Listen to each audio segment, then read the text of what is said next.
Bismillahirrahmanirrahim. Assalamualaikum warahmatullahi wabarakatuh. Gimana kabarnya anak-anakku semua di rumah? Mudah-mudahan dalam keadaan sehat walafiat. Dan mudah-mudahan kita diberi kemudahan di dalam menjalankan ibadah puasa Ramadan dan dijauhkan dari wabah virus yang lagi marak, yaitu virus corona. Amin ya robbal alamin. Nah, pada kesempatan kali ini materi yang akan kita bahas yaitu mengenai surat. Jadi sebenarnya materi surat ini sudah biasa teman-teman atau anak-anak lakukan, yaitu ketika izin atau tidak masuk sekolah karena beberapa hal, diantaranya karena sakit ataupun mengikuti kegiatan ekstrakurikuler ataupun mengikuti kegiatan perlombaan, biasanya sudah sering dilakukan. Nah, langsung saja kita bahas materi tentang surat. Oke, pengertian dari surat itu sendiri. Surat merupakan alat komunikasi untuk menyampaikan informasi tertulis oleh suatu pihak kepada pihak yang lain. Nah, kalau kita bisa ambil kesimpulannya dari pengertian ini, maka surat itu apa? Yaitu alat komunikasi. Jadi dia itu adalah alat komunikasi. Berupa apa? Yaitu berupa tulisan. Jadi alat komunikasi ada yang berupa tulisan, yaitu surat. Alat komunikasi yang berupa suara, yaitu biasanya kita sebut dengan telepon. Nah, yang kita bahas kali ini hanyalah alat komunikasi secara tertulis atau surat. Lanjut ya. Selanjutnya yaitu jenis-jenis surat. Adapun jenis-jenisnya, yang pertama adalah surat pribadi dan yang kedua adalah surat dinas. Nanti akan kita bahas dan kita kupas surat pribadi itu apa, surat dinas itu apa, dan apa perbedaan di antara keduanya.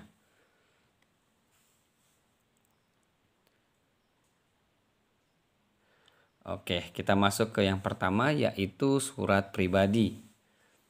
Definisi atau pengertian dari surat pribadi. Surat pribadi adalah bentuk komunikasi tertulis atau surat menyurat yang dilakukan oleh seseorang kepada orang lain sebagai pribadi, bukan sebagai wakil atau urusan yang berkaitan dengan kelembagaan, kedinasan atau resmi. Nah, kalau kita lihat di sini surat pribadi berarti adalah surat yang dibuat oleh pribadi, oleh orang itu sendiri gitu. Kemudian ciri-ciri surat pribadi. Yang pertama yaitu menggunakan bahasa tidak resmi. Nah, karena surat pribadi ini adalah surat pribadi, kadang kita kirim untuk teman kita, untuk ayah ibu kita, atau keluarga kita, atau mungkin untuk pacarnya gitu. Biasanya surat pribadi menggunakan bahasa tidak resmi. Contohnya misalkan kalau manggil ke teman, halo sob, halo bro, halo cuy. Nah, itu bahasa yang tidak resmi. Atau misalkan lu, gue. Nah, orang Jawa, orang Jakarta biasanya gitu. Kalau misalkan di orang Jawa, orang tuanya misalkan orang Jawa, maka misalkan panjenengan atau sampean. Nah, itu adalah bahasa-bahasa yang tidak resmi yang biasanya digunakan untuk surat pribadi. Kemudian tidak memakai kop atau kepala surat. Nah, tidak ada kop atau kepala surat. Jadi langsung ke tempat dan tanggal surat. Tidak ada kop atau kepala surat karena kop dan kepala surat itu dikeluarkan oleh instansi atau dinas setempat. Tidak menggunakan nomor surat dan perihal. Nah, sama aja, jadi langsung ke tempat dan tanggal surat. Nah, perihal ini biasanya contohnya misalkan kalau nomor surat atau perihal surat, kalau nomor surat itu dari instansinya. Kemudian kalau perihal biasanya contohnya misalkan perihal pengawal DKS. Nah, itu contoh daripada surat dinas. Kalau di surat pribadi tidak ada gitu. Kemudian format isi yang digunakan bebas, tidak harus ada pembuka, isi ataupun penutup. Format isi yang bebas tidak ada harus pembuka.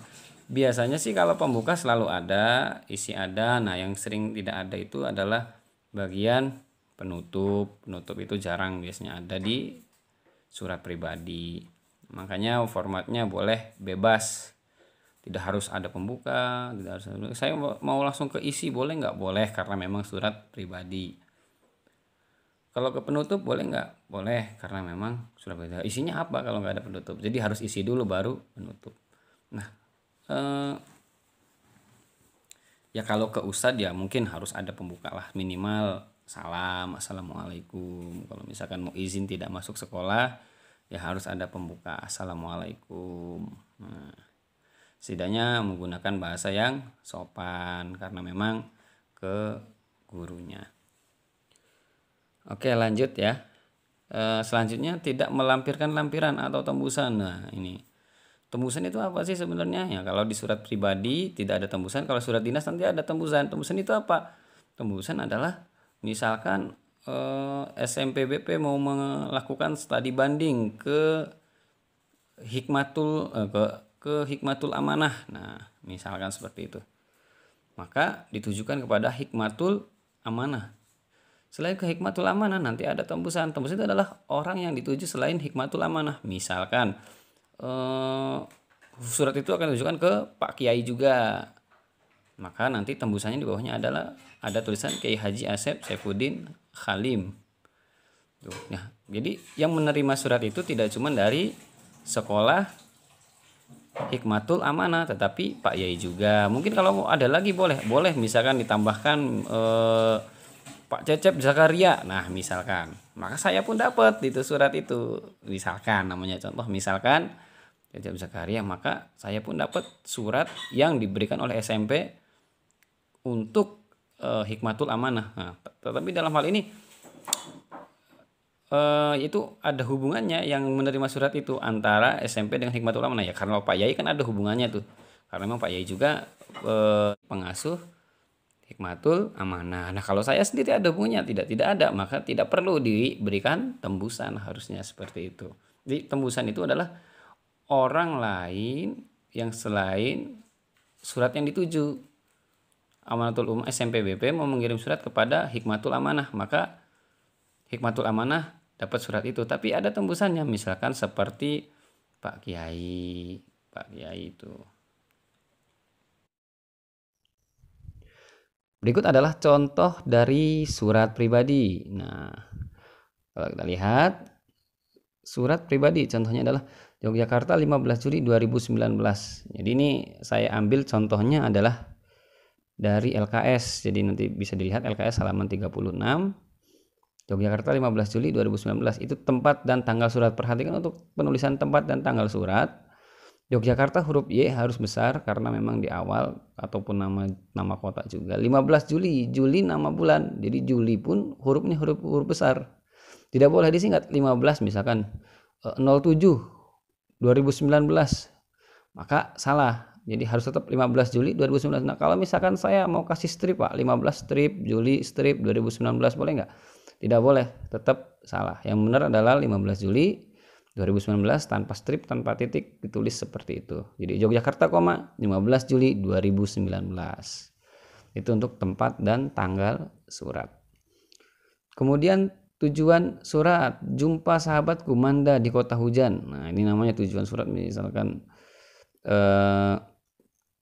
tujuan surat, misalnya kita mau berjumpa dengan sahabat kita, ya tujuan suratnya berarti jumpa sahabatku. Atau misalkan berjumpa dengan kekasihnya gitu kan, namanya juga surat pribadi. Misalkan jumpa sayangku Adinda misalkan di kota hujan atau di Bogor kota hujan biasanya kan. Kemudian hai Manda itu salam pembuka, boleh nggak salam pembukanya diganti? Boleh, misalkan saya salam kangen gitu, salam kangen. Atau misalkan assalamualaikum juga boleh. Assalamualaikum, salam kangen. hai sahabatku, hai pujaan hatiku. Nah, itu artinya itu adalah salam pembuka untuk surat pribadi. Kalau dengan hormat terlalu sopan. Kalau dengan hormat biasanya ada di surat dinas. Assalamualaikum boleh karena assalamualaikum itu bisa di surat pribadi, bisa di surat dinas, itu global. Nah, kemudian ada pembuka surat, gimana kabarmu sekarang? Mudah-mudahan kamu sehat dan tidak kurang satu apapun. Sudah lama kamu tidak. Ini itu pembukaan. Nah, isi suratnya nih yang paling penting harus isi suratnya. Manda sahabatku, aku sekarang berada di pengungsian. Lahar Merapi melanda kotaku, kota kelahiran kita, hingga keadaan porak-poranda. Rumah, sawah, dan ternak keluargaku habis tak tersisa. Untunglah semua keluargaku selamat, walau rumah kami rata dengan tanah. Doakan ya, semoga keluargaku tabah dalam menerima cobaan ini. Nah, ini yang menjadi ini. Dia mau mengabarkan kepada temannya bahwa tempat tinggalnya sudah rusak karena memang bencana alam gitu. Tapi ngabarin juga bahwa alhamdulillah keluarganya dalam keadaan sehat. Nah, itu adalah isi suratnya. Nah, kemudian penutup, kadang lupa kita tulisin, boleh ada boleh enggak, tapi kalau ada juga ada seperti ini. Misalkan bunyi penutupnya seperti ini. Itu saja dulu ya kabar dariku, salam hormatku untuk kedua orang tuamu dan salam manisku untuk Mas Sigit. Sampai jumpa di liburan yang akan datang. Nah, itu untuk penutup surat. Sahabatmu, salam penutupnya misalkan di situ sahabatmu. Kemudian namanya Maya, nama pengirim dari yang ngirim surat. Nah, ini adalah contoh yang kedua. Bisa kita lihat bahwa contoh yang kedua ini Semarang 2 Agustus 2007. Tuh penulisannya sudah betul. Semarang huruf S-nya besar, 2 Agustus A-nya huruf kapital karena menunjukkan bulan 2007. Sahabatku Noni, bukan non Islam tapi Noni, nama orang Noni di Jakarta. Salam kangen. Tuh, salam kangen itu salam pembuka. Non, gimana kabar kamu sekarang? Ini adalah pembukaan biasanya. Begini Non, dalam rangka mengisi liburan. Nah, ini dalam rangka mengisi liburan panjang, aku sama teman-teman pengen piknik ke Ancol. Nah, ini disebut dengan isi. Nah, penutupnya tidak ada. Boleh nggak? Boleh gitu. Jadi ini tidak ada penutup. Contoh dari surat pribadi yang tanpa penutup. Oke, kemudian unsur surat pribadi. Nah, unsur surat pribadi yang pertama adalah tempat dan tanggal surat. Kemudian ada tujuan surat, salam pembuka, pembuka surat, isi surat, penutup surat, salam penutup. Nah, penutup surat ini yang tadi kita bahas, boleh ada boleh tidak, kadang biasanya ada, kadang biasanya juga nggak ada, tapi nggak apa-apa kalaupun ada ataupun tidak ada.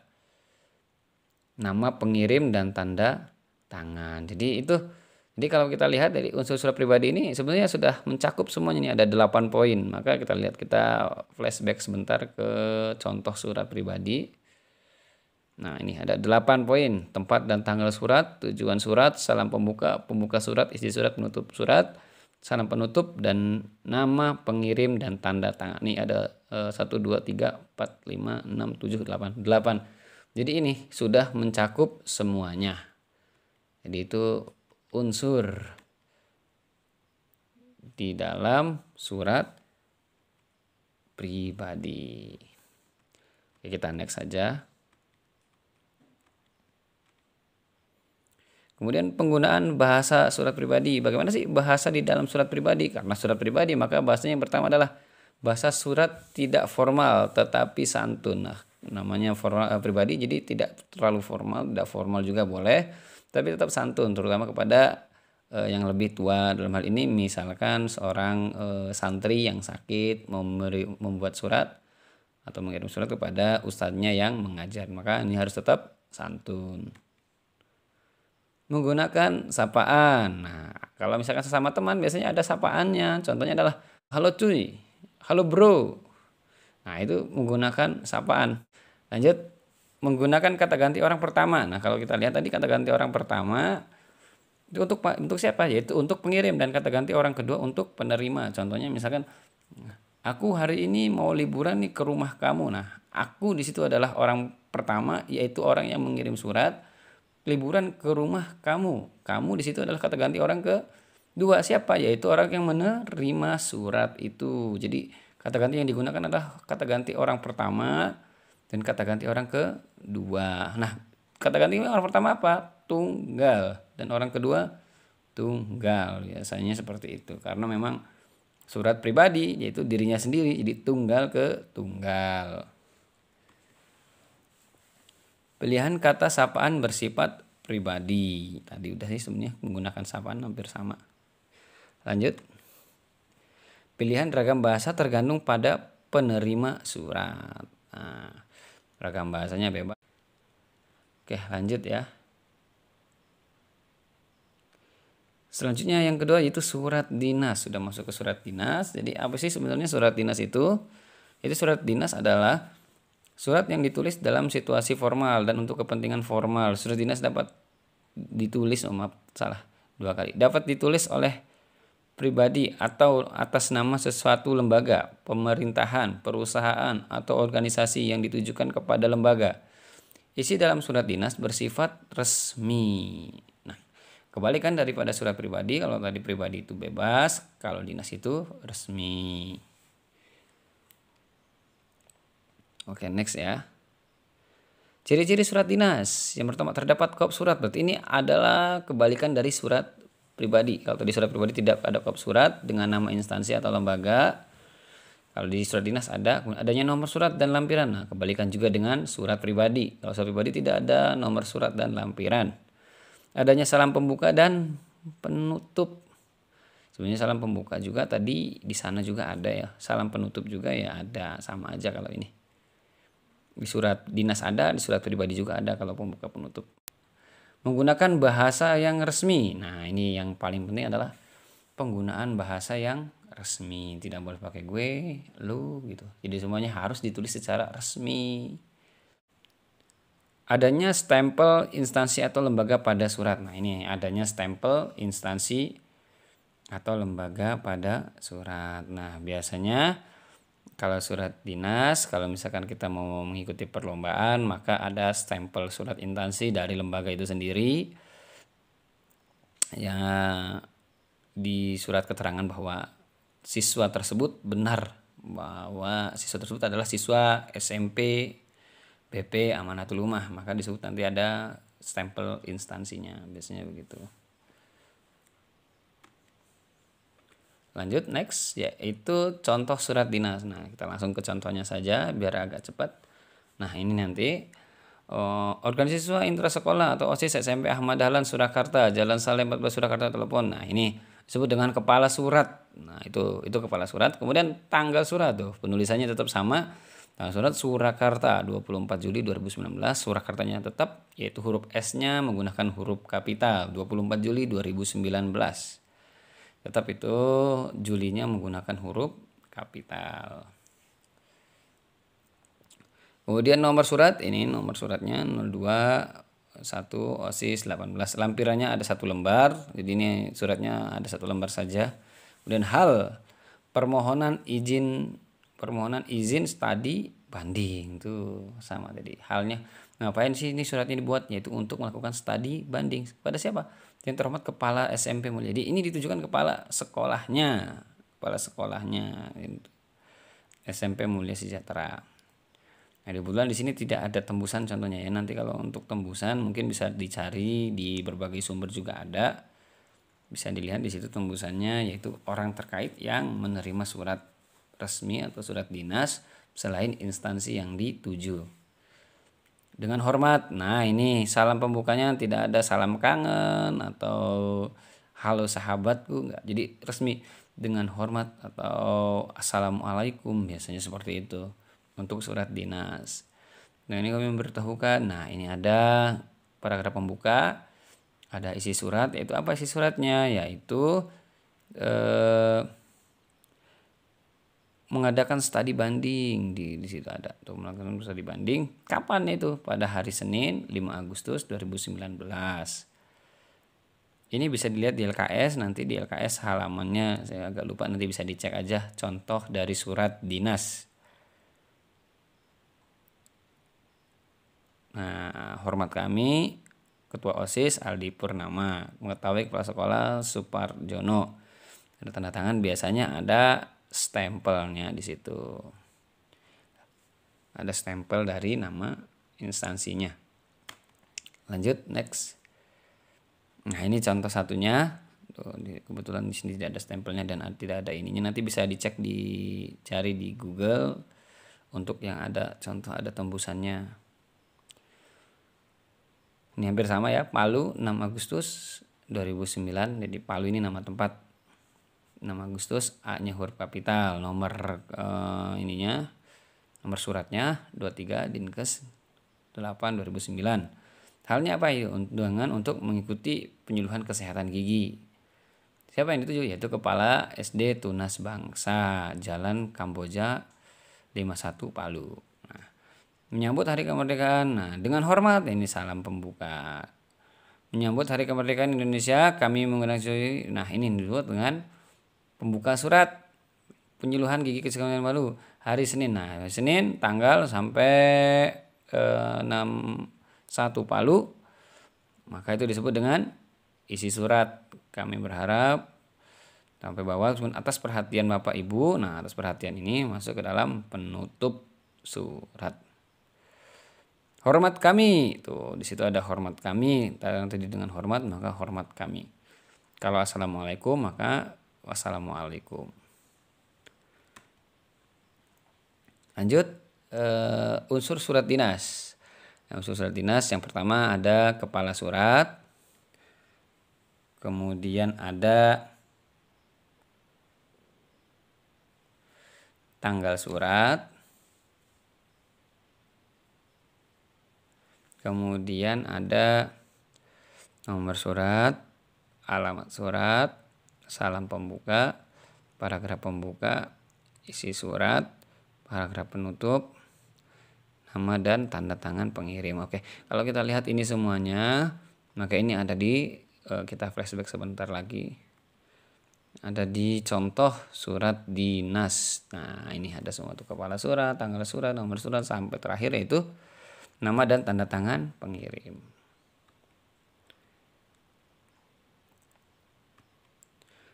Oke, next.